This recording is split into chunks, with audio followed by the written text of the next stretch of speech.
జగిత్యాల జిల్లా కోరుట్ల శివారులోని జంబిగద్దె ప్రాంతంలో వెలసిన అక్రమ నిర్మాణాలను రెవెన్యూ సిబ్బంది తొలగించారు.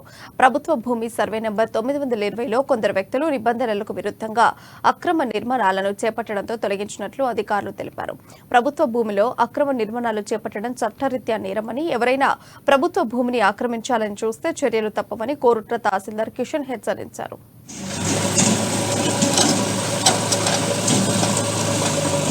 ఇక్కడ హిందూ శ్మశాన వాటిక, ముస్లిం శ్మశాన వాటిక, జంబిగద్దె, రోడ్స్ అండ్ కెనాల్స్ పోగా 32 ఎకరాల 30 గుంటల భూమి ఇప్పటికి కూడా క్లియర్ గా గవర్నమెంట్ భూమి ఉన్నది.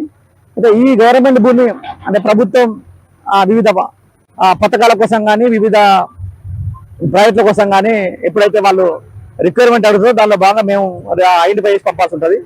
అట్లాంటి ప్రభుత్వ భూమిలో కొంచెం అనధికారికంగా రెగ్యులర్ గా అంటే మేము వాటిని రిమూవ్ చేసిన కొద్దీ రెగ్యులర్ గా ఇక్కడ గవర్నమెంట్ భూమిలో ఇల్లీగల్ గా ఎంక్రోచ్మెంట్ అయ్యి సెట్స్ చిన్న చిన్న కన్స్ట్రక్షన్ చేయడానికి